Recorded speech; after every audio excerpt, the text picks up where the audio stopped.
bora lá. Tô preparada, tô pronta? Um, Então, dois, vamos lá. três. Ação! Física preta, preta, juntou papo preta, ciência, física preta, física preta, física da preta, física, tá, tá, tá.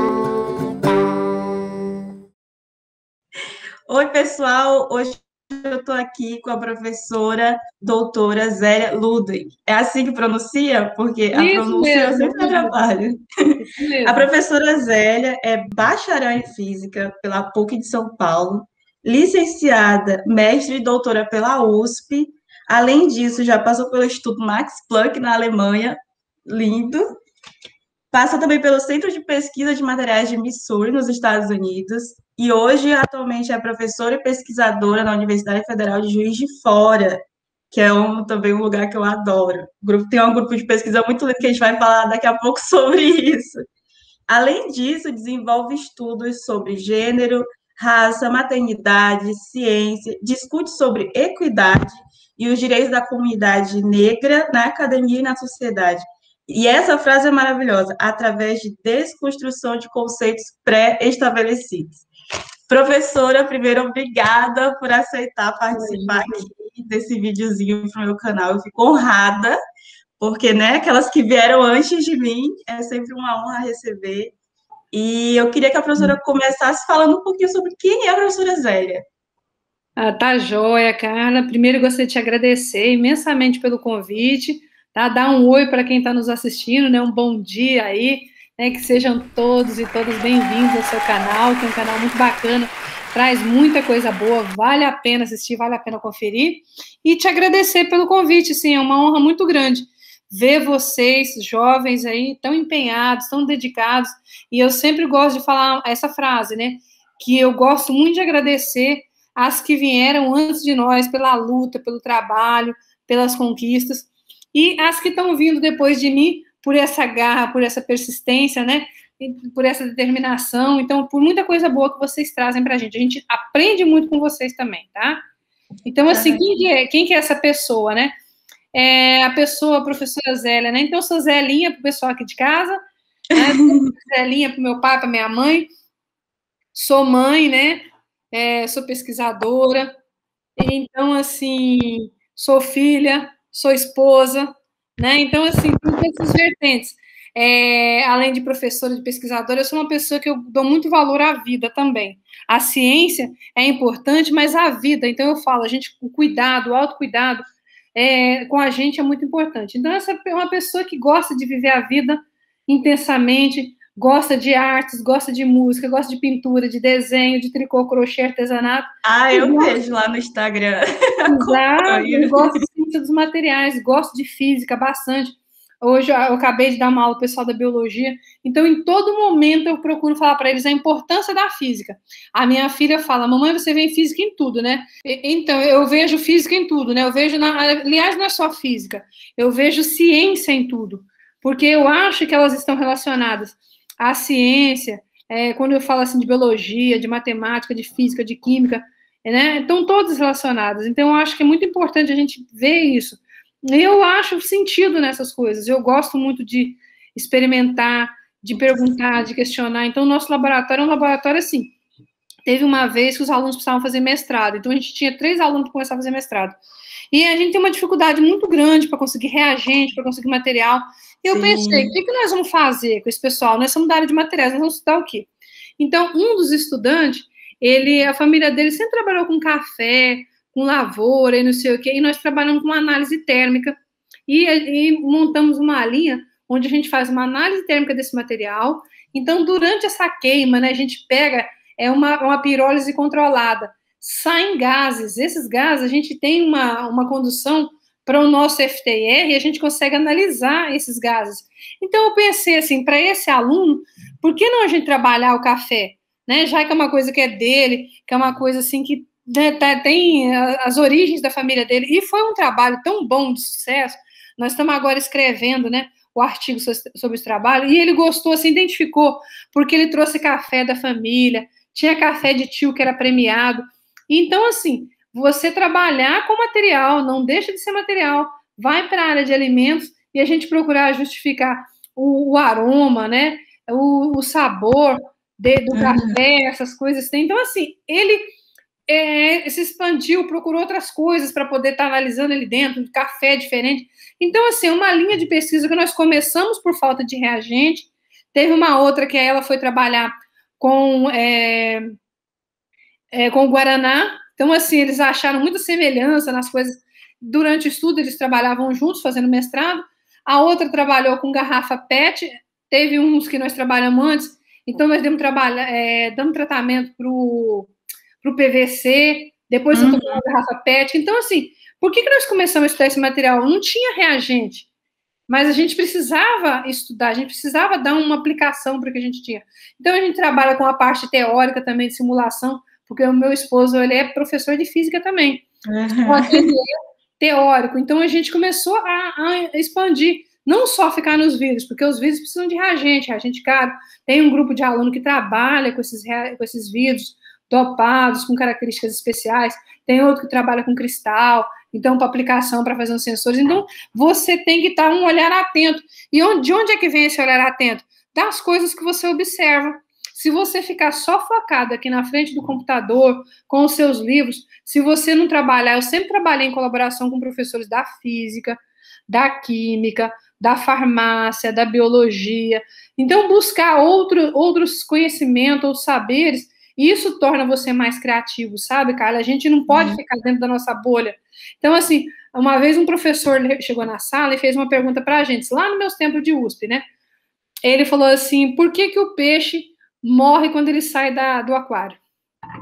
Aí o pessoal, porque ele morre, né, professor? Ele não consegue. E tá, aquele monte de coisa. Eu falei assim, não, porque ele só sabe viver dentro da bolha. Ele só sabe viver dentro do aquário, né? Então, ele só vive dentro do aquário. O que o professor quis dizer com a gente? Que de vez em quando você pode até continuar dentro do seu aquário, mas você pode ir para aquários maiores. Você precisa ser especialista em outras coisas. E eu tomei essas palavras, assim, a gente vai tomando palavras, né, no decorrer da nossa carreira, e a gente pensa, e eu preciso fazer alguma coisa diferente. Então, esse negócio da café abriu uma gama muito grande, porque outras pessoas também começaram a estudar outras coisas do café. Então, eu não vou estudar só o grão, eu vou estudar a casca, eu posso aproveitar a casca para alguma coisa. Então, a linha de pesquisa que surge de uma necessidade, ela pode ser ampliada. E eu citei esse exemplo, que é uma coisa que aconteceu. Mas em Minas Gerais, você estuda o leite, você estuda o queijo, né? Você estuda a manga, a goiaba, você estuda toda essa parte de alimentos, porque existem coisas, você vê, né? Tem plástico feito de mandioca. Então, uma coisa que você tem, a agricultura, tem muita informação para a gente usar, principalmente na área de ciência dos materiais. Então, você tem que buscar o conhecimento fora do seu aquário, fora da sua bolha. E como é que você sabe isso? E disso surge ideia assim, de repente você descobre alguma coisa, você pode patentear. Então, por que a gente pensa nisso? Porque a gente conversa com o pessoal da engenharia, que tem uma outra visão, eles procuram aplicar aquilo que é desenvolvido. Às vezes a gente está muito focado em explicar os fenômenos, o físico gosta muito disso, né? Uma vez eu fui no Max Planck, você citou, e eu expliquei, e um professor sorte que eu já tinha feito uma escola de verão da SBF, e a gente tinha aprendido tudo sobre ótica. E a gente sabia muito sobre a formação de vírus, nanopartícula. Aí o professor na Alemanha, depois que explicou o painel, ele falou assim, explica a física que está por trás disso. Então, é muito importante você conhecer tudo, mas você saber a física. Então, eu falo para os nossos estudantes, não importa a sua área, é importante você saber que você precisa explicar o que está acontecendo ali, né, a nível molecular, quando você, por exemplo, irradia um material, quando você armazena esse material sem proteção, sem cuidado, então ele está sujeito aos raios ultravioleta. O que acontece com esse material? A temperatura, o controle da temperatura no armazenamento, tudo isso eu fui aprendendo ao longo dos anos, e eu fui passando isso para meus alunos, e aí você tem que ter um olhar atento para isso. Você tem que, não, isso não é importante? É nessas pequenas coisas que você pode fazer grandes descobertas. Você tem que estar sempre atento. Sim, tem uma coisa que eu vim aprendendo um pouco ao longo da carreira aí, né? Graduação, mestrado, doutorado. Às vezes eu achava, porque o canal também é para dar dica para as meninas, né? Às vezes eu achava que para ser uma cientista incrível, eu tinha que fazer perguntas absurdas, extraordinárias, assim, tipo, sabe? Ter umas sacadas muito rápidas. E eu tenho aprendido que, às vezes, as perguntas mais simples escondem esses segredinhos. por exemplo, eu trabalho com eletroquímica, né? E aí tudo que a gente lê, a gente fala, uma célula tem que ter um eletrodo de referência. Aí você começa a perguntar, mas por quê? Sabe? As perguntas mais básicas, assim. E aí a gente começa a abrir esse leque de... E aí, quando eu falo isso, eu fico ouvindo a professora falar e falando assim, para ser cientista precisa mesmo ser uma pessoa extremamente genial, de outro mundo, com uma mente surreal. É que muitas meninas lá no Instagram me perguntam assim, mas eu não consigo ser cientista, eu não sou super inteligente, eu não sou extraordinária, não nasci super inteligente. E aí, quando a professora vem falando dessas perguntas, eu fico pensando que falar para essas meninas que às vezes você não precisa fazer perguntas extraordinárias. Às vezes voltar para a base, ver as coisas mais básicas, que isso que abre o leque, né, que é o que a professora tinha falado. Exatamente, né? A pesquisa básica, ela te dá e assim, você alimentar a criatividade, você tem que ter um embasamento teórico bom para quando você observar alguma coisa, você falar assim, eu acho que é isso. Esse trabalho nosso que nós fizemos com o PVC foi exatamente isso. Nós fizemos um trabalho, sempre veio dinheiro pouco, então quando o meu orientador falava dinheiro pouco, a criatividade tem que ser muito, a gente tem que caprichar na justificativa, nas explicações, a gente tem que criar um modelo para justificar isso. Então, a gente fez umas suposições, a gente estava dando um tratamento térmico e algumas coisas a gente fez o quê? Então, a simulação, ela poupa isso. Às vezes você pode criar um ambiente onde você não precisa, como físico experimental, você às vezes não precisa queimar o seu material, destruir o seu material, você pode prever o caminho, né, prever o que pode acontecer. E em uma dessas previsões, dado esse estudo, então precisa conhecer o que está acontecendo ali, né, quais são as reações, o que está sendo formado ali, ele fez uma previsão, olha, eu acredito que, para além desse comprimento de onda que toda a literatura fala, a gente pode achar alguma coisa. Porque eu estou fazendo a simulação e está me levando para esse caminho.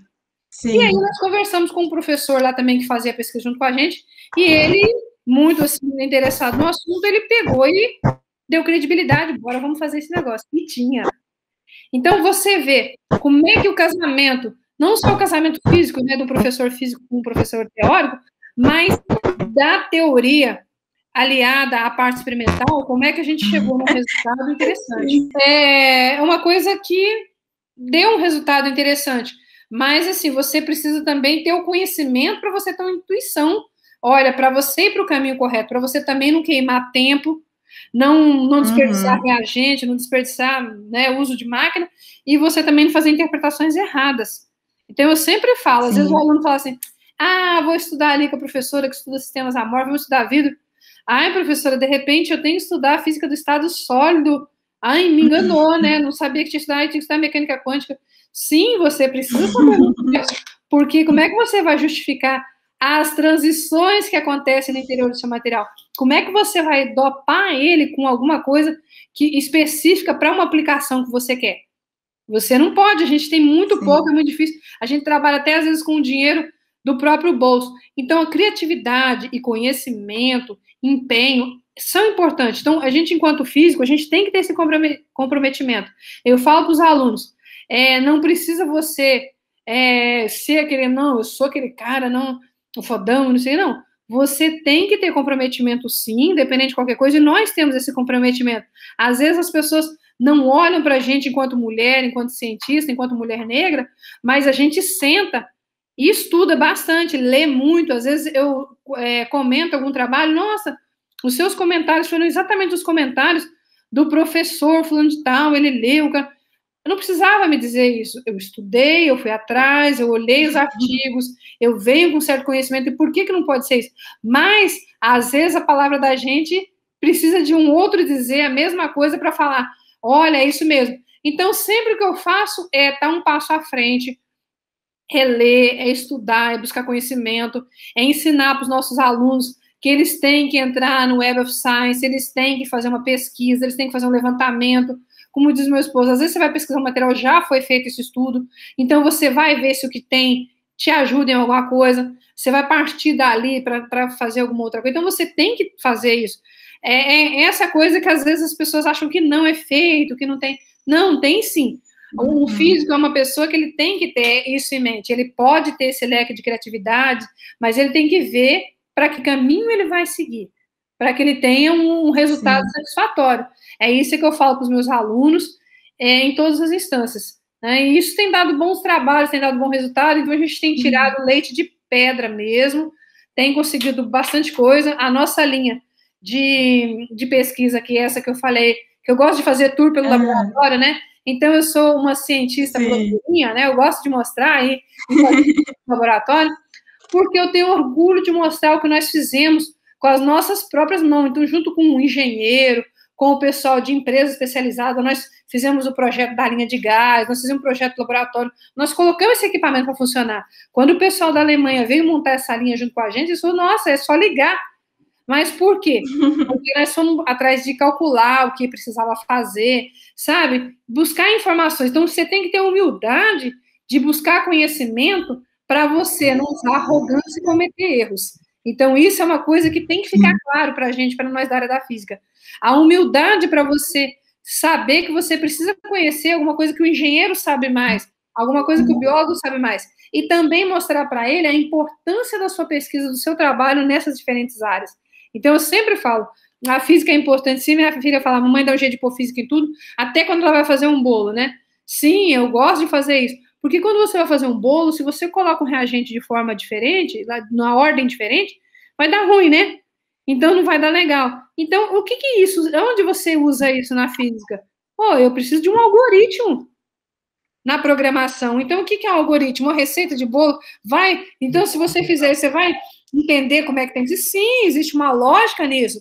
Você tem que controlar a temperatura. Se você ativar o forno quando o bolo tá laçando, ele sola, né? Você tem que ter a temperatura adequada, nem para mais. Então, tem física, tem química nisso tudo. É uma reação controlada que está acontecendo ali dentro. Porque senão o forno não seria um sistema com a porta fechada, né? Sim. Passar o bolo. Então, as pessoas... Aí eu comecei a casar muito isso, Carla, também, né? Então, eu falo muito, o pessoal fala assim, eu mostro essas coisas de pintura, de desenho, de culinária, porque é onde você é criativo. Às vezes eu tô quietinha ali no meu tricô, e assim, eu falo pro meu marido, eu desliguei do pensamento. Não é que eu desliguei, eu tô ali pensando como é que eu vou escrever um projeto. Vem-me uma ideia, eu corro atrás, eu tenho um caderninho, eu vou lá no meu caderninho e anoto tudo no meu caderninho, deixo tudo escrito para poder fazer o quê? Essas ideias para poder ir resolvendo. Isso eu fazia desde o tempo que eu era estudante. Nas aulas de mecânica quântica, eu tinha que resolver um exercício, lembrava de alguma coisa, 3 horas da manhã, eu levantava, ia lá, resolvia minha equação, e nossa senhora, minha mãe falava, nossa, tem alguém ali na cozinha estudando.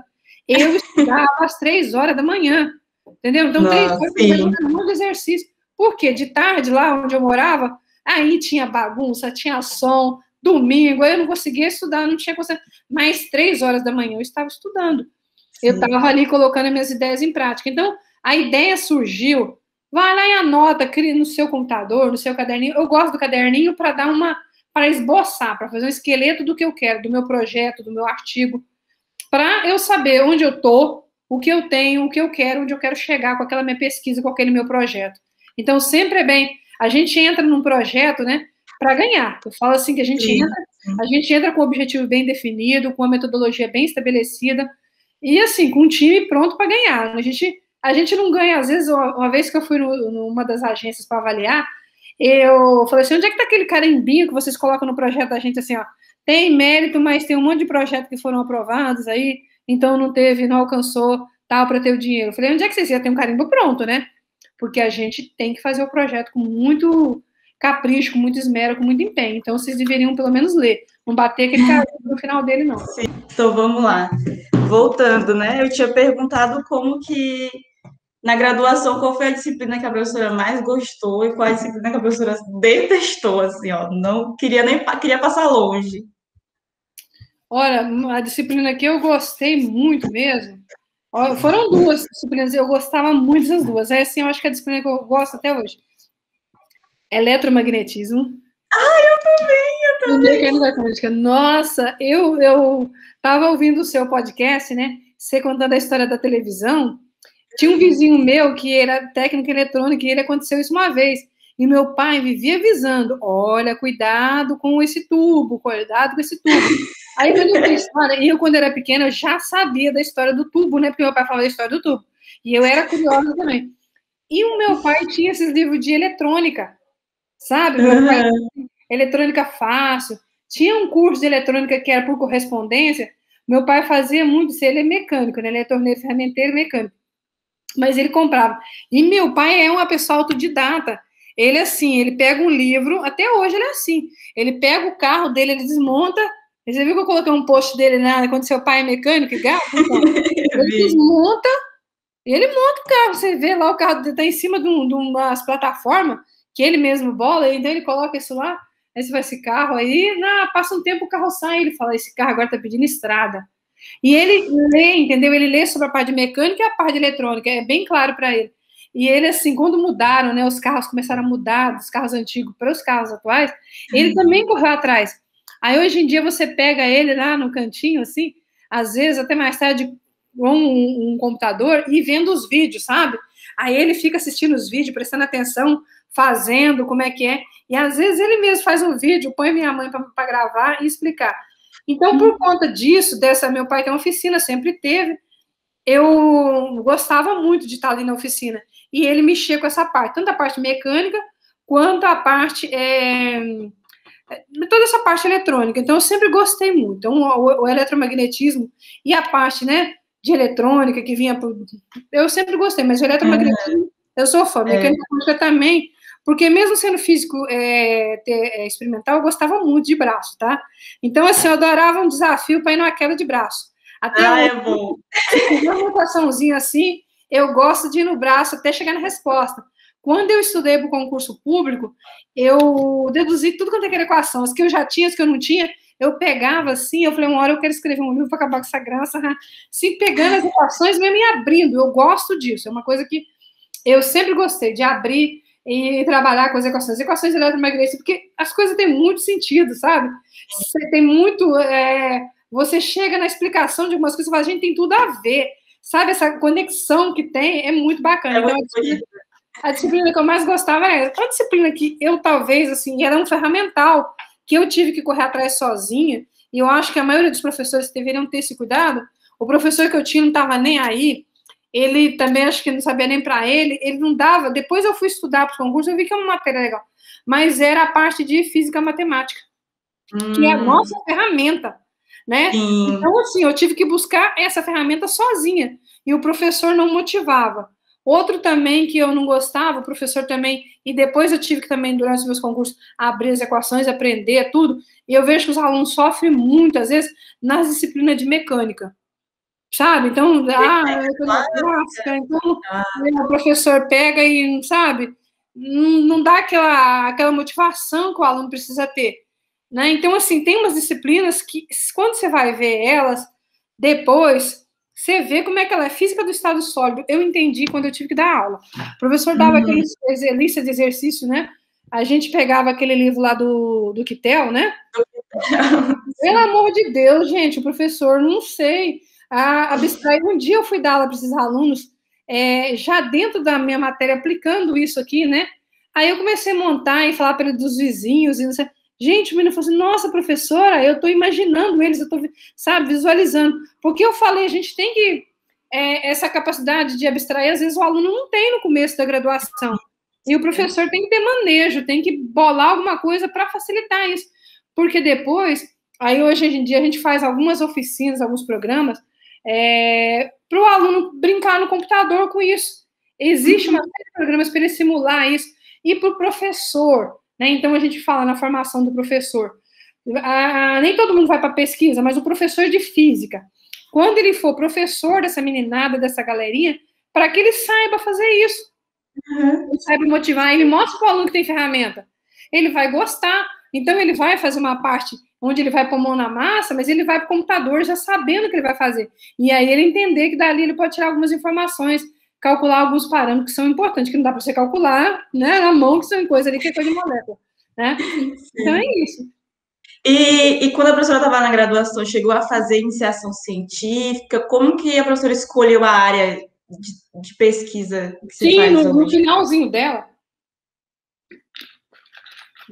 Eu era uma aluna, assim, gostava muito de, né, sentava na primeira carteira, anotava o que o professor fazia e chamou a atenção de um professor. E aí ele me falou, olha, por isso que eu mudei para a USP, né? E por isso que eu fui para lá. A minha iniciação, aí eu fui fazer iniciação científica na USP. E eu comecei a fazer iniciação científica no IPEM. E não era iniciação. No meu, era uma bolsa PrEP. Era uma preparação técnica. Mas a gente tinha como se fosse uma iniciação, era como se fosse uma iniciação científica, porque eu aprendia com o pessoal a preparar alguma coisa dentro do laboratório. Então, era uma coisa assim, era mais nível técnico para fazer essa bolsa, né? E aí, ali no IPEM, eu tomei gosto, porque o IPEM é muito bom a gente entender assim, toda universidade, todo departamento, é muito interessante você ter. Aí, por que eu gostei? Lá a gente tinha o laboratório onde a gente fazia pesquisa, mas a gente tinha a vidraria, onde lá tinha um vidreiro que ele ensinava a soprar, as técnicas de preparo do vidro, entendeu? Eu lembro que eles entravam às 7, saiam às 4. Aí minha orientadora falava, ó, vocês ficam enrolando com o almoço, eles vão embora às 4. Vocês... Então, sabe, a gente aprendeu com eles, eu precisava fazer o dosímetro Frick. E a gente precisava fazer umas ampolas, que as ampolas tinham assim, uma garrinha, parecia um chifrinho. Porque a de cima ligava na de baixo, você rosqueava, e você tinha que prender elas para levá-las para irradiar. Era uma solução. E eu também fazia uma, que eu irradiava o material num capilar. Então, esse capilar era o quê? Parte de baixo do capilar era quartzo, parte de cima era vidro. O vidro você poderia trocar e soldar um novo vidro. O quartzo era caríssimo. Então, a minha orientadora falava, e outra coisa, o quartzo dava sinal. Então, quando irradiado, ele dava sinal. Sabe, o que aconteceu? Eu percebi essas coisas lá quando a gente ia fazer medida de EPR, né, de ressonância paramagnética eletrônica, então os sinais que apareciam no quartzo. Então, o que a gente fazia? Eu queria fazer uma irradiação da minha amostra numa temperatura muito baixa, e eu queria analisar ela muito rápido. Eu saía do IPEM e ia lá na física, tá? Fazer essa análise. Então, eu não tinha tempo de requebrar ele e soldar, e esquentar. O que eu fazia? Então, eu pensei o quê? Eu deixava a minha amostra, ela irradiava do lado que tinha o vidro, do lado que tinha o vidro, o quartzo ficava sem irradiar, ele ficava protegido. O que eu fazia? Isso a gente pegava, aí a gente molhava, essa parte a gente resfriava, a gente virava ele e levava ele rapidinho dentro do nitrogênio, descia correndo para a USP a pé, né? Que nem os dois, tudo assim. E a máquina lá, já tinha colega na física que já deixava ela preparada na temperatura baixa, e a gente começava até altas temperaturas. Eu lembro que na minha defesa um professor falou, né, era sobre radioatividade. Ele falou assim, eu não sei por que você analisou esses espectros nessa temperatura tão baixa. Vai acontecer um acidente nuclear nessa temperatura? Eu falei, professor, nunca se sabe, né? Mas uma coisa é certa, professor. Eu li muito trabalho onde ninguém conseguiu explicar de onde esses radicais apareciam. E eu consigo explicar, porque eu mapeei ele desde lá de baixo e eu sei o que está acontecendo. Então, assim, aí ele falou assim para a minha orientadora, nossa, respostinha na ponta da língua, né? Assim, ela falou, minha orientadora sabia, minha orientadora era top, muito show, sabe? Até hoje eu tenho contato com ela, muito show. Ela dava muita confiança, muita credibilidade, sabe, para nossas criatividades, que ela achou, assim, isso top. E aí muita gente começou a fazer isso lá, e eu ia com o vidreiro, aprendi essas técnicas de mexer com vidraria, ia xeretar lá com o torneiro, porque meu pai é torneiro, então eu achava que eu entendia da oficina, que eu tinha que dar pitaco na hora de fazer o dispositivo prender. Então, olha só, hoje os equipamentos onde você vai fazer a absorção, análise, eles já têm o porta-amostra, né? Eu não, quando eu não enchi o saco do meu pai para fazer o porta-amostra, eu enchi o saco do torneiro. O torneiro da universidade me conhecia, o torneiro da... Aí eu tive um tempo na Unicamp também, o torneiro, até hoje ele vem visitar a gente aqui, tá? Só para você ter uma ideia. Quando eu fui para os Estados Unidos, adivinha qual foi o primeiro lugar que eu fui? Dava um probleminha no meu forno, ia atrás do torneiro. Entendeu? Eu já ia lá, já sabia, já conhecia a sala dele. O nome dele é Ron. Ele levava uns milho, levava algumas coisas assim, que ele plantava também, né? Era no Texas. Ele levava isso também. Eu já sabia onde é que estava, né? Eu já ia lá trocar ideia com o torneiro. E meu pai falava, quando você for falar com o torneiro, você não pode chegar com um desenho assim mal feito, não, tá? Porque a gente entende de desenho técnico, tá bom? Então faça esse desenho direito, com dimensões. Sabe o paquímetro? Eu pequenininha, Carla, eu aprendi a manusear o paquímetro. Então, como segurar o paquímetro, né? Então, como é que eu seguro? Não é de qualquer jeito, porque meu pai ensinou. Então, meu pai, às vezes eu tinha que comprar material para ele, vai comprar um fio, né? Vai comprar não sei o quê. Então, eu chegava, você tem que saber a bitola desse fio, hein? Tudo direitinho. E ele vinha, e naquele tempo se usava muita coisa em polegada. E meu Nossa, pai, ele era um cara que fazia a conversão ali em polegada. Ele falava tanto, sabe, não sei quanto dessa polegada. Eu achava bonito demais. Aí meu pai sabia, aqui eu peguei 1/3 dessa polegada, eu peguei 2/3, sabe? Ele falava a quantidade dentro da polegada. E assim eu achei. E ele, meu pai, sentia paquímetro de todo jeito. E aí o pessoal fala, seu pai deixava você brincar com o paquímetro? Não. Ele tinha os de precisão dele, que ficava lá em cima. E aquele que estava arregaçado, mas ele me ensinava. Então, a primeira vez que eu cheguei para fazer isso, a pessoa já acha, olhando para você, mulher, preta, você não sabe mexer nisso. Então, eu já cheguei, catei minhas pecinhas todinha, fiz as medidas, coloquei, aí você já, né, olha, sabe, usei para fazer a medida da profundidade. Então, essa coisa de você acreditar, né? Meu pai, você chega para ele e fala assim, pai, troca o pneu do carro para mim. Você vai aprender a trocar, é assim. Quando eu entrei na autoescola, o instrutor meu adorava dar uma enrolada na minha aula, então ele me levava, vamos trocar o pneu. O dia que ele chegou assim, né, ele pegou e falou assim, você tem que pisar nesse negócio aí para poder tirar o pneu. Falei, meu pai me ensinou que isso daí é jeito, não é força, né, não tem que pisar no negócio. Então, aí te troquei o pneu, aí falei, podemos ir para nossa aula, professor? Então, assim, por isso que hoje, Carla, eu pego esse aprendizado, essa confiança, tudo isso que constituiu a minha carreira, para levar para a moçada, para as meninas. Então, assim, às vezes eu pinto a unha, sim, eu pinto a unha, deslasca minha unha quando. Sim, eu uso batom, por isso que eu uso batom no laboratório e fico fazendo aquelas giras pelo laboratório para mostrar que a gente está bonita ali, a gente está como a gente gosta de estar, mas eu também pego na chave ali de fenda, eu pego no grifo, pego várias chaves ali para poder estar abrindo o equipamento. Então a gente mexe naquilo lá que é uma beleza. A gente desmonta tudo, às vezes dá probleminha. Às vezes a gente nem vai chamar o técnico da empresa. O dia a gente sentiu que o negócio estava meio solto ali, e aí o feixe estava começando a desalinhar, nós alinhamos, e nós fizemos um teste, chamamos outro professor que trabalha com isso, e nós fomos fazendo a linha rápida, fechamos e colocar no escuro, e colocando o feixe, e acompanhando ali dentro do equipamento. Então, você tem confiança naquilo que você faz, porque você sabe o que você precisa fazer. E na USP, eu conheci um professor também, que eu trabalhei com esse equipamento de ressonância. E tinha um equipamento que veio do Japão. E os manuais deles todos estavam em japonês. E tinha um professor que entendia desse equipamento. Hoje o equipamento é tudo computadorizado.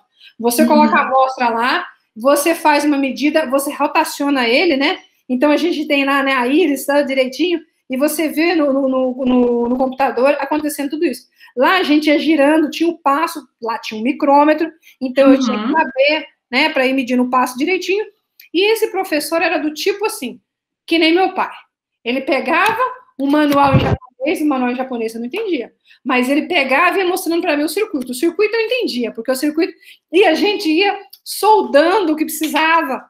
Então, assim, a gente ia testando onde é que não estava, alguma coisa estava... Então, é aqui que estava o defeito. Amava.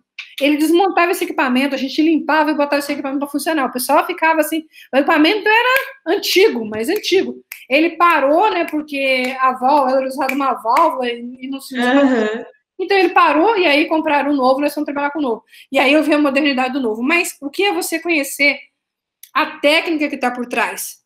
Então, você vai estudar um espectrofotômetro de FTE, e você vai lá e conhece o interferômetro. É legal o aluno ver o caminho, sabe? Que o feixe descreve. Hoje em dia eu falo isso, você precisa conhecer por dentro da máquina para você não precisa desmontar, você desmontando as máquinas é cara aí não. Mas você saber com que você está lidando, né? Então, isso começou com a experiência de mecânica de carro, e o IPEM, a USP, o Instituto de Física, para mim foi o paraíso. Depois eu desci para a física mesmo, e assim, gostar de um laboratório, duas coisas que eu gostava muito ali. As oficinas, os laboratórios e a biblioteca. Hoje a gente tem um computador. Eu amava a biblioteca da USP e do IPEM. Eu conhecia as bibliotecárias, sabia, adorava, porque eu adorava ler. Então, hoje em dia, hoje eu estava falando para os alunos, professora, como é que são as instruções da prova? Lá no Classwork, eu coloquei, falei, tá aqui para ler. Aí, enquanto eu passei durante a aula online, que é gravada assim, professora, volta ali para eu ver. Não, eu vou voltar, mas você pode ler depois disso aqui? Leiam. Ler faz muito bem, cara. Então, e hoje em dia eu falo para nós, mulheres pretas, negras, cientistas, a gente precisa o quê? Escrever. Então, escreva. escreva, é artigo que o pessoal quer, é artigo que nós vamos oferecer para vocês. Tanto na área de física, de pesquisa, quanto na área de gênero, na área de questões étnico-raciais. Porque a gente precisa desses números, a gente precisa chegar lá e falar, tem um número muito pequeno de mulheres negras sendo bolsistas de produtividade, esse número é menos que 1%, esse número é 1%, mas eu preciso saber disso. Por quê? Para orientar as políticas públicas. A gente precisa cobrar. Se eu sei, existe cota que coloca a pessoa na universidade, você conta a história da cota, essa cota não garante a sua estadia na universidade, porque tinha que ter outras coisas por trás disso, que seriam os livros que são caríssimos, os livros que estão em língua estrangeira. Então, tem inglês. Uma vez tinha inglês na universidade, era inglês instrumental. Eu falei, inglês instrumental eu já sei. Eu quero inglês para conversação, para falar. É isso que o aluno precisa, para ele perder esse medo, para ele ir para fora do país, para ele estabelecer contatos, para ele ter isso aí. Com essa revista que a gente tem agora, nós temos uma revista que é essa, que eu gosto de falar do nome da revista nossa, né? Que é um periódico. Acessem esse periódico, pessoal. Portal de Periódicos da Universidade Federal de Juiz de Fora. Lá vocês vão encontrar a nossa revista, que é a Quarks. Eu vou até colocar no link aqui. E assim, o pessoal falou, mas vai ser em inglês? Vai, pessoal, a gente vai começar em inglês. Os artigos têm que ser em inglês para ter uma visibilidade maior. Hoje nós estamos num processo, esse processo de internacionalização muito grande. Nós já tivemos trabalho de outros países, trabalho da Espanha, né, pesquisador da Espanha, da França, da Alemanha.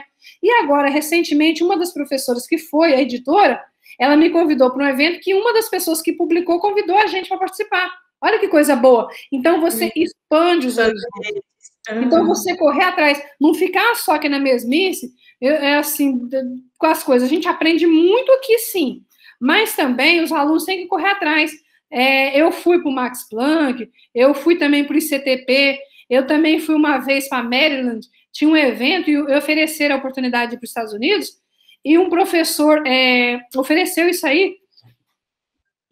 Eu peguei e escrevi uma carta para o professor, né, pedindo, ele falou para eu mandar meu currículo, eu mandei. Então, a importância do currículo, a importância de você redigir um documento em inglês. Então, aí eu fui com esse professor, e na época eu não sabia muita coisa, não, eu fui aprendendo, mas ele me deu uma carta, e disse que era para apresentar essas cartas, né, e a abreviação lá estava, que é comandante, ele é comandante da Marinha Americana. Então, esse professor, foi muito bacana essa primeira experiência nos Estados Unidos. E palavras que a gente não sabia, que você aprendia. Uma vez eu queria tomar sorvete e eu não sabia como é que falava o nome daquele sorvete. Aí como é que fala? Aí o colega, eu também não, mas eu quero. Aí o rapaz disse, vanilla? Né, esse é o Barry. E aí começou a falar pra gente, né, mas era vanilla que eu queria ser. É esse mesmo. Então, essas coisas bacanas que você aprende vivendo no lugar. A gente estava no ônibus, sentada na frente e lendo todos os pontos. Vamos lendo para chegar no nosso. Lendo tudo do jeito que brasileiro lê e acha que fala bem, né? E lendo. Aí o motorista, não, o motorista corrigiu todos os pontos. Então, você aprende vivendo, você aprende sofrendo, né? Indo para os lugares. Na Alemanha, quando eu tinha que aprender no computador, eu olhava... Nossa, na Alemanha que parece outra língua, né? Aí você senta na hora do bandejão, né? Você senta assim para almoçar, você não quer papo com ninguém. Aí senta um do lado do outro, meu Deus. Aí começa a conversar e quebra isso, porque aí você conversa mesmo. E eu, que sou uma pessoa tagarela, eu falei assim, se colocar eu na China, eu acho que 2 meses eu estou conversando contigo. Eu preciso falar. Então, os nossos estudantes, então hoje eu falo assim, apareceu a oportunidade, eu mandei aquela para você do CERN, né? Não serve para você que você já está no doutorado? Repassa para outros alunos. Sim, né? Então, assim, tem uns alunos, tem uma coisa no ICTP, gente, vai lá fazer, são oportunidades que a gente tem que, vale a pena, enriquece, tem contato com outras culturas, outras pessoas dividiam o quarto comigo. Então, assim, outras, eu cheguei uma vez e um cara pegou e falou assim para mim, né? Eu estava sentado no computador, ele falou assim, aqui é meu lugar. De outro país, o cara chegou e falou assim, aqui é meu lugar, no computador. Eu levantei, peguei a cadeira, eu olhei se tinha o nome dele escrito. Falei, não tem seu nome, então não é sua. Professora, assim, eu falei assim, então não é sua. Assim, essa cultura de você, né, ele achou que a gente tinha, as amigas dele falaram, não, mas é que a gente obedece ele lá. Eu falei, vocês obedecem. Eu não vou obedecer ele não, nem sei quem que é. Não é assim que a coisa funciona, sabe? mas você aprende novas culturas, novos contato com as pessoas, você tem essas experiências. Então, eu falo para os alunos, existem possibilidades dele olhar aí para ele conseguir. Tem o ICTP, tem o Max Planck, tem programas do British Council para poder a pessoa participar, tem aquele lá da Alemanha também que a pessoa pode correr atrás. Então, existem alguns programas, vocês, enquanto youtubers, enquanto divulgadores da ciência jovens, é um papel crucial, fundamental. Para quê? Para que esses colegas estabeleçam uma rede de contato lá fora e amanhã, depois, quando eles forem pesquisadores aqui na universidade e não tem um negócio para fazer, eu só sobrevivi por conta de rede de contato. Então, muitas vezes eu não conseguia fazer aqui, então eu tinha que desenvolver um trabalho em outro lugar. Então, a colaboração. E nós, mulheres negras, padecemos muito disso, porque se você olhar, devia cruzar um dado do número de pessoas que são bolsistas por atividade e que também tiveram bolsa no exterior e que puderam sair. Isso, somado a esse fator, hoje coloca eles um passo à frente. Sim. Então, a pessoa fala tudo isso, a gente tem a questão da maternidade, a pessoa, hoje eu falo muito com as meninas lá no Parenting Science, a gente fala muito da maternidade, do impacto que a maternidade traz na carreira, mas para nós, mulheres negras, esse impacto da maternidade às vezes acontece muito antes, porque a mulher negra, muitas delas, às vezes, é mãe de uma muito antes de entrar na graduação ou na graduação. Então, tem muitas alunas minhas que são mães e tem criança para tocar, então eu falo para a responsabilidade do filho não é só nossa, mulheres. Né? Nós não fizemos uma inseminação artificial. Ela é também dos homens brancos e dos homens negros, dos homens pais. Se você arruma um filho, você tem que ter esse comprometimento. Não, então, assim, existe a pena da lei, mas existe também o carinho que essa criança precisa. Então, eu sempre falo que a maternidade, ela não é uma coisa para... precisa, se você fez a opção solo, a opção sua, tudo bem? Você perguntou para o teu filho se essa é a opção dele? Né? Então, assim, existem coisas que você precisa. E, assim, não estou te falando para você ficar presa a uma relação abusiva, não. Cada um tem a sua responsabilidade no seu lugar, no seu papel, sabe? Não eu tenho que estar presa. Não, você não tem que estar presa. Você tem que ser livre para você fazer o que você quiser. Mas você não é obrigada a carregar isso sozinha. Todos, sabe? É o que eu quero carregar o mundo nas costas. Quem é pai, quem é mãe, tem esse comprometimento. E por que isso afeta a minha carreira e não afeta a carreira do meu marido? Tem que ser dos dois. Depois que eu levo minha filha para a escola, agora ela está grande, né? Pequenininha eu levava, ela ficava na sala de aula pintando, ela fazendo desenho. Eu vejo colegas levando as filhinhas deles também.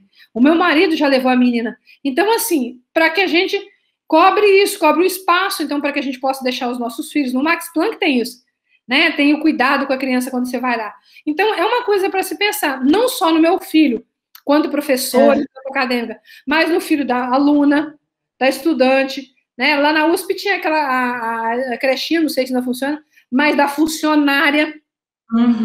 Porque às vezes a pessoa pensa muito bem. Eu vejo umas pessoas, eu não aguento, se for para dividir comigo, e a pessoa meritocrata fala, eu nunca tive esse problema, Zé, eu sempre estudei. Eu falei, quem tomou conta do seu filho? Minha mãe, a minha babá. Mas só uma segunda pergunta aí, além disso, ela estuda sua babá? Não, ela não quis, ela não teve oportunidade para estudar. Eu sempre cobro isso. Sabe, você não normalizar isso. Então, eu estou sendo punida por a questão da maternidade, por conta de ter parado, porque a gente tem que optar por ser mãe, eu gosto de ser mãe, é que nem eu falei para você, sábado e domingo eu não trabalho, porque eu sou a mãe da minha filha. Agora, você já pensou na sua babá? Eu vejo babás ali, o pessoal chama babá, empregada doméstica, para trabalhar no final de semana, para trabalhar quando ele quer. Não, mas eu vi uns trocados, ela gostou. E o filho dela, como é que ele tá?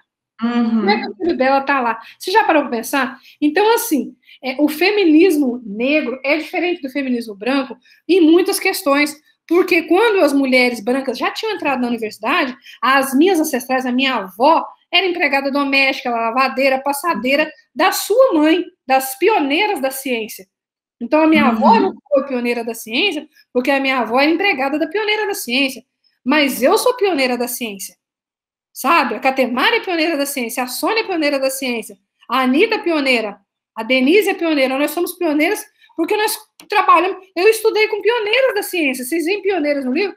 E por que retratam uma mulher negra só, lá de vez em quando eles querem, depois de uma briga completa com as agências? Não é para invisibilizar. Então, nós, cara, eu, você e outras mulheres negras, nós temos obrigação, homens negros e homens brancos e mulheres brancas que são sensíveis à nossa causa também, nós temos obrigação disso. E não é falar por nós, não. Eu não quero nenhuma mulher branca me estudando, me registrando, me analisando e me tomando como dado que eu não sou objeto de estudo. Sabe? Se eu não estudar isso, eu, às vezes, a minha área de estudo é outra. A minha área de estudo não é ficar contando o número de mulheres negras. Eu faço isso porque fui fazendo, fui contando e tomando gosto. Mas porque alguém tinha que fazer, alguém que tinha voz para fazer. Mas não me chama para escrever um livro da minha vida, uma repórter, uma mulher branca, eu vou escrever um livro sobre você, Carla. Não, porque chego para você, Carla, vamos escrever um livro junto sobre você, sobre mim, sobre a outra, sobre... entendeu? Como as mulheres negras fazem, né? Você viu, a Bárbara reuniu um grupo de pessoas e escreveram sobre as mulheres negras. Então, a pessoa que vai escrever tem que ter essa... Eu não estou escrevendo sobre as cientistas brancas, eu não estou contando sobre elas. Agora, o que se deve fazer, e não quero que elas falem por mim, porque eu tenho voz. Sim, a sereia no primeiro episódio, onde ela não podia falar. Né? Então, assim, o que eu quero é que ela amplie a nossa voz, é que ela não repita isso no seu ambiente acadêmico, porque é muito bonito falar, usar uma camiseta escrita "Vidas negras importam", mas a sua empregada é negra, ela entra pela porta de serviço, ela não estuda, ela não pode, os filhos dela não têm acesso à mesma escola que os seus, ela não tem nada disso, sabe? Então, assim, você é uma meritocrata disfarçado, um lobo em pele de cordeiro. Sim. Só isso, então... Nossa, eu tô sem ar. Né? Então, a gente tem que... E, assim, ampliar as nossas vozes, vai ter um evento sobre isso. Então, vamos lá, as mulheres negras vão falar nesse evento. Porque, às vezes, muita coisa a branquitude não entende. Eu falo isso, eu falo com outras pessoas. Às vezes, eu pergunto para outra pessoa, você percebeu, quando você entra na loja, que aquele segurança está te olhando? Não, ele me olhou. Pois é, eu estou percebendo isso. Agora, olha para ele, o segurança sai de fininho quando você está com mais 2 pessoas olhando. Sim. Sabe, o professor, às vezes, nem nota, tem professor que nem percebe que tem uma aluna negra na sala dele. Sabe? Então, assim... Uma vez eu entrei, tem uma aluna minha que era negra desse grupo, assim, e nós entramos na sala, no café, que é um lugar que eu não gosto de ir, eu gosto de ir na biblioteca, não? E o pessoal estava trocando conversa. Aí ninguém cumprimentou nós, ninguém olhou para mim, nem para ela, nem nada. Aí eu falei para ela assim, você sabe, você percebeu, fulana, o nosso poder? Ela falou, ninguém notou a gente, né, professora? Eu falei, nós somos invisíveis, né? Essa invisibilidade também nos dá poder. O homem invisível faz um monte de coisa enquanto o pessoal acha que ele não vai fazer nada. A mulher invisível também. Então, nós somos mulheres invisíveis. É nessa invisibilidade que nós vamos trabalhar. Mas nós não vamos viver nessa invisibilidade. Nós vamos dar visibilidade para nós e para outras. Eu falo para as minhas amigas brancas, cientistas, feministas. Você põe na sua página o post falando da apresentação de uma mulher negra? De uma roda de conversa de uma mulher negra? Eu olho na sua página e nunca vi, sabe? Sim.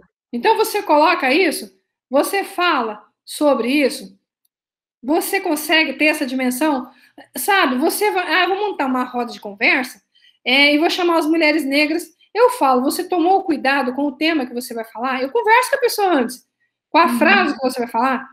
Eu falo, Zélia, em novembro eu não dou entrevista. Vamos falar sobre o racismo. Não vou falar em novembro sobre o racismo, primeiro, porque eu não pratiquei o racismo durante o ano. Isso é um problema que me afeta, mas não é um problema que eu criei, é um problema que o racista criou. Por que você não entrevista vários lugares e pergunta qual é o sistema, por isso que eu falei das cotas, qual é o sistema que você usa para beneficiar, para aumentar a presença de estudantes negros na pós-graduação?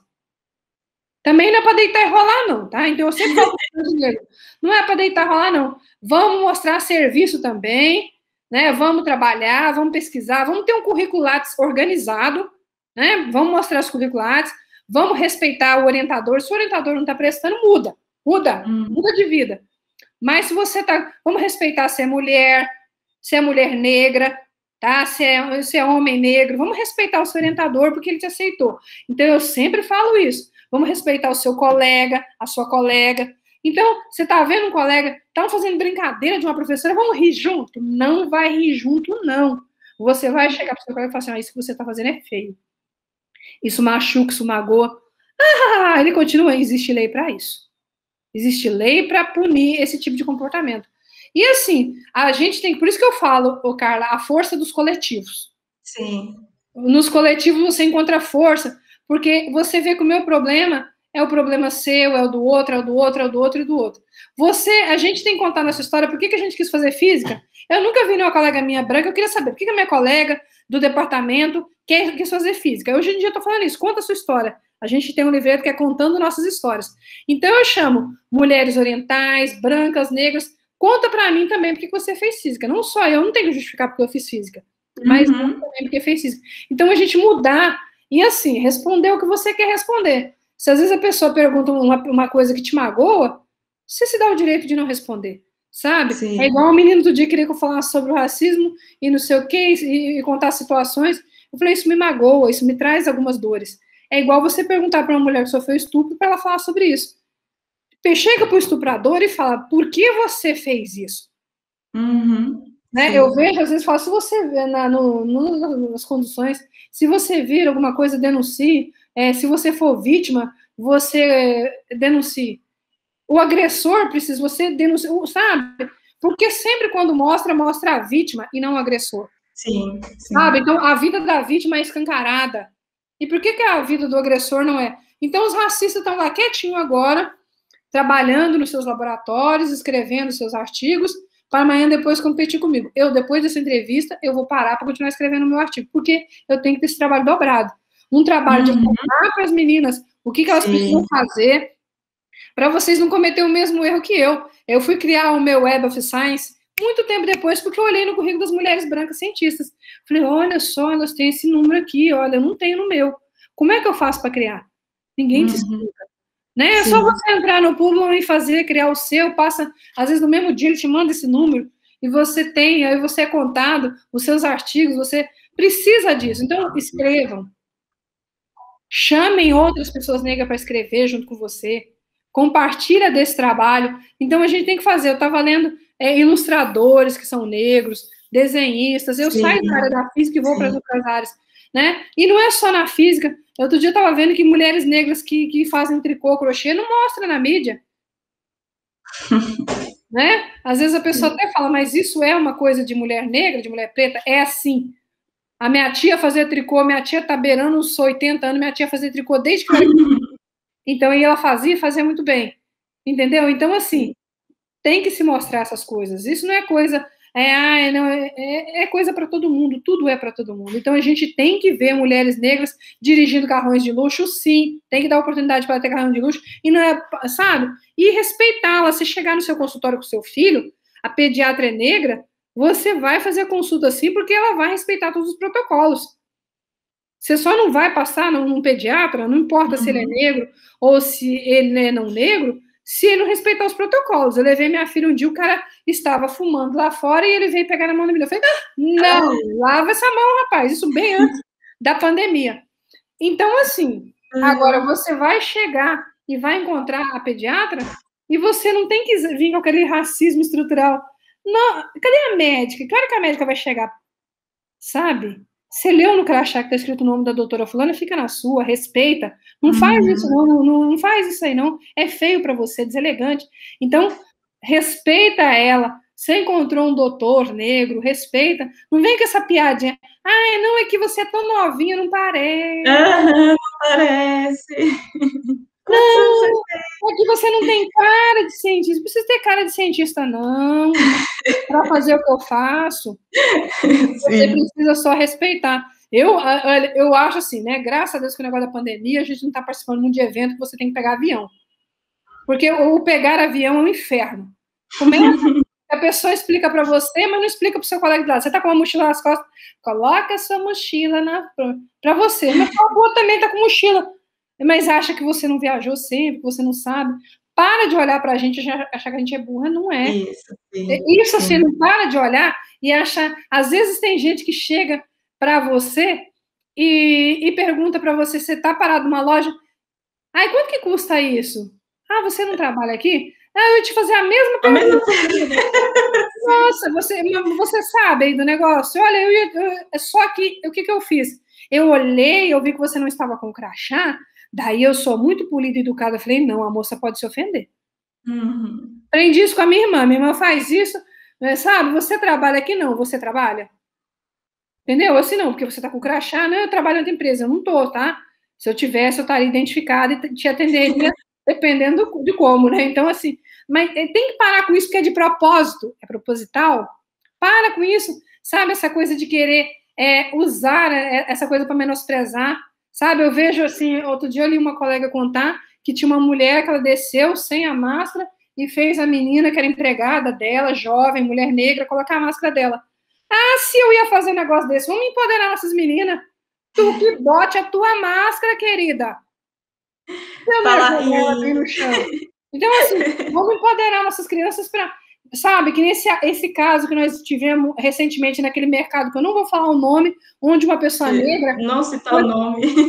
Não pode ter nome. Foi morta, assim. Assim, gente, ninguém fez nada. Só assistiu. Gente do céu, a gente não pode assistir um negócio desse. Onde já se viu uma criança ser colocada dentro do elevador sozinha e o porteiro não interfonar para a dona e falar: ô, dona fulana, não pode pôr criança sozinha no elevador. A senhora tira a criança daí agora porque ele pode se machucar. Deixar a mulher colocar uma criança sozinha e aconteceu o que aconteceu. Por isso que eu falo da responsabilidade de homens também, de pais. Ela precisou trabalhar, a mãe dela precisou trabalhar naquele dia, não tinha com quem deixar a criança teve que ser levada para as mãos de uma irresponsável, e o pai dessa criança, sabe, eu falo, a presença do pai, muitas mulheres negras são arrimo de família, tem que sair para trabalhar, e a criança fica lá jogada, à mercê de qualquer coisa, sem direito a uma escola boa, uma educação boa, um computador, essas aulas online. E, Carla, quem é que vai tomar conta da criança, da mulher negra, hein? Quem é que vai preocupar com ela? Olha só, eu vejo, um exemplo também que eu coloco, eu discuto muito com meu marido. Uns rapazinhos negros aqui, eles limpam os carros do pessoal e limpam e tal. Eu sempre chego pro pessoal, gente, olha, existe um programa tal. Eles limpando o carro. Para limpar o carro, esses carrões de luxo desse pessoal, eles servem. Quando a pessoa chega no hospital, levanta o vidro pro menino negro. Se você tivesse pegado esse menino negro que limpou, que tá ali limpando o seu carro, assim, você faz o quê? Você cursa o quê? Você sabe, criar um cursinho popular, sabe? Eu acho que é o nosso empenho, enquanto físicos aí, vale o apelo para a física, criar um cursinho para essa população aí, não só negros, não é só responsabilidade nossa, não, porque não fomos nós que escravizamos, que criamos a escravidão. Nós nunca saímos, o negro não saiu da África e foi lá na Europa buscar branco para poder escravizar. Nós não fizemos isso, entendam. As pessoas precisam entender. Então, é responsabilidade esse resquício da escravização, da colonização, esse racismo estrutural, impõe essas meninas. Então, é sua obrigação hoje, sim, você criar oportunidade para essa criança, assim. Tem gente que fala assim, ele não faz porque não quer. Não, ele não faz porque ele não quer, não, ele faz porque ele não tem condições para isso. Esse menino trabalha o dia inteiro para receber uns trocados e de noite ele não tem acesso a uma escola. Então, as escolas particulares, por que não abrem a porta à noite para oferecer um estudo para os alunos? Mas quem que vai dar aula? Paga o professor que você paga de dia, vê se é um professor que dá aula à noite. Paga outro, contrata das pessoas. Mas faz isso, até pelo tanto que vocês cobram pela mensalidade da escola das crianças, que não é nada barato. Eu tenho uma escola de inglês aqui. Eu pergunto, vocês têm algum programa para as crianças em situação de vulnerabilidade? Não usa a palavra carente para mim, pelo amor de Deus, porque nós temos uma muito grande. Então, pessoas que estão em situação de vulnerabilidade econômica, social, você faz isso? Não, a gente não tem. Então, mas você quer redução de imposto, né? Mas você compra caro. Então, porque, sabe, precisa disso. Essas políticas precisam ser orientadas. Você vai ter uma escola de inglês, então você tem que destinar tantas vagas. Não é só cota para entrar no... Tem gente que ainda critica a cota. Eu, quando estudei na UF, não tinha questão, não tinha as cotas. Outras questões. Curso de inglês, sabe? No que ele precisar para ele ter uma boa base. A escola do Estado não está fornecendo uma boa base. Um cursinho para que ele possa fazer isso, para que ele possa ter direito, um curso de redação, um curso de música. Você quer que todo mundo vira físico, Zé? Eu não. Eu quero que ele seja o que ele quiser. Sim. Médico, artista, artista. Eu quero que ele seja o que ele quiser. Eu quero que ele seja feliz. Eu quero que ele tenha condições de criar os dele com dignidade e que eles sejam respeitados, Carla. Sabe? Quando você vê um menino negro chegar com o pai e a mãe no shopping, você não fala, não esconda sua carteira, não, sabe? Porque ele tem direito tanto quanto o seu filho de estar ali. Sim. Ele tem direito de frequentar as mesmas escolas. Porque eu vejo, tem gente que fala assim, né? Vim da família tal, tradicional. Meu avô tinha fazenda feita de escravo. E eu sei, o que você faz? O que você faz para corrigir esse crime? Sabe? A minha ancestralidade tem coisa muito rica, tem saberes e conhecimentos que eu compartilho nas minhas oficinas. É a etnomatemática, são os jogos africanos, é o tingimento. A gente fala, os orientais têm orgulho de mostrar, ou como é que chama? Aquele negocinho que eles fazem amarrado, que eles amarram as camisetas, né? Que fazem aqueles... para fazer tingimento, que eles fazem shibori. Então, eu também tenho orgulho de mostrar que os meus ancestrais faziam o batik. Usavam tingimento natural para poder tingir. Então, vamos, mulheres pretas, mostrar aí que a gente tinge as nossas roupas, que a gente tem um apelo ambiental. Vamos vender a nossa cultura também. Desenhistas negros, vamos desenhar, vamos fazer um mangá, vamos desenhar a gente, aí, ó, Carla, com o cabelo azul, com o cabelo vermelho. Eu tô esperando o meu ficar mais branco, que eu vou pintar vermelho mesmo, que é para ele pegar, que eu adoro. Vamos mostrar para as nossas crianças isso, para a criança olhar aquele personagem e achar bonito. Vender essa nossa cultura, que é uma cultura muito bonita. Outro dia tá assim, foi inaugurado mais um jardim e tal. Aí eu falei assim, era um jardim africano? Não. Por que não existem jardins africanos para nossas crianças visitar? Por que não existe o parque temático africano, não sei o quê? Por que não existe a praça para as crianças saberem que bichos bonitos que tem lá, a linguagem que usa, as plantas que tem lá, a comida, a vestimenta, sabe? A forma. Eu procuro traduzir isso em arte. Hoje eu falo, depois que eu aposentar com a física, eu tenho que continuar com a arte e cruzar as duas. Muitas meninas lá no Instagram vivem me mandando mensagem dizendo que eu penso muito em desistir do curso, eu acho que isso aqui não dá para mim, me machuca muito, estou me sentindo muito deslocada.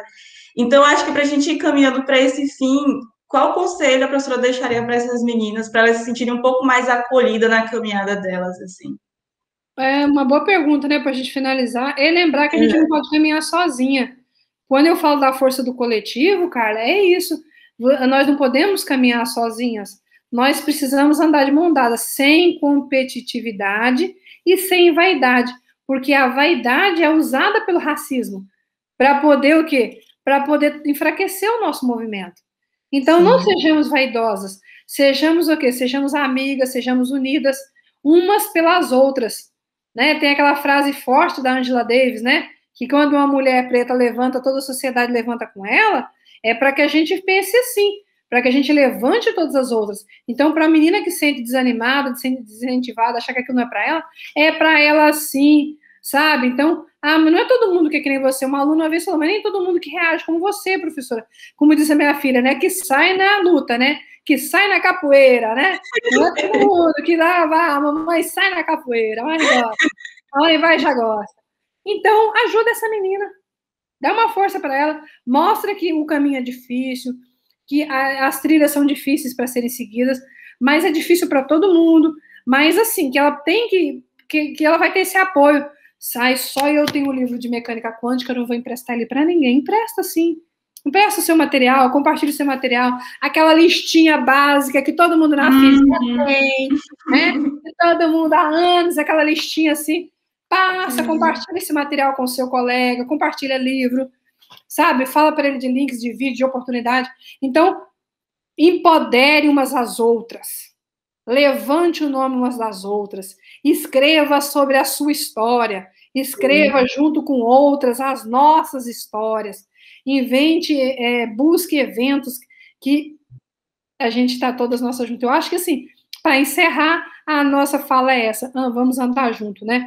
Vamos andar junto e lembrar sempre de seguir o quê? O baobá, né? A gente tem as nossas raízes profundas e a nossa copa para a gente enxergar além. A gente pode ir além, sim. E a gente tem que buscar essas oportunidades e criar oportunidade para quem não tem elas. Então, você sabe de alguma coisa, conta para sua irmã, conta para seu irmão negro. Se o seu irmão negro estiver pisando na bola também, estiver agindo errado, conversa com ele. Fala, olha, do jeito que você está não está legal, você precisa mudar. Conversa, a gente precisa de ser sinalizado. Quantas vezes eu tomei puxão de orelha? Quantas vezes eu andava que nem uma formiga doida e eu precisava parar e pensar? Sabe? Então, presta mais atenção, observa mais, observa a sua volta. Chega no lugar, observa, vê o que está acontecendo, sabe? Sabe? Tudo tá junto. Porque a pessoa sabe que tem 2, 3, ele já fica meio, opa, tem 2, 3 ali. Informe, assim, coisas que a gente pode fazer, umas para proteger a outra, para falar do trabalho da outra. Então, é isso que eu falo, Carla, é essa união. Obrigada. Professora, muito obrigada por esse papo. Foi uma aula para mim, eu estava aprendendo aqui, ouvindo e aprendendo, né? Aquecendo um pouquinho o coração. Eu também, então, assim, eu aprendo muito com vocês, cara. Eu quero uma hora também, assim, não só eu falar, mas eu quero vocês estarem falando também, entendeu? Eu fazer umas perguntas também, tô gostando disso que vocês fazem, e fica, né, para ouvir vocês têm muita coisa boa, e vocês já entram na capoeira já logo cedo, já desde jovem, e isso pra gente é motivo de orgulho. A gente só tem, né, a ficar orgulhosa de vocês. Então, pessoal, obrigada por assistirem o vídeo até o final. Eu espero que vocês tenham gostado, assim como eu gostei. E não deixem de se inscrever no canal, dar uma curtida, compartilhar, manda para aquela menina pretinha que você sabe, precisa ouvir essas palavras, tá? E muito obrigada por ficarem aqui. Quer falar alguma coisa, professora?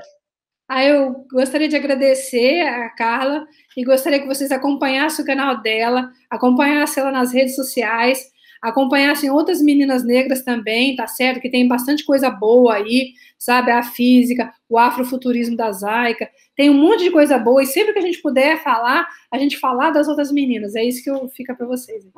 Obrigada. Tchau, pessoal. Até a próxima. Tchau, valeu, obrigada.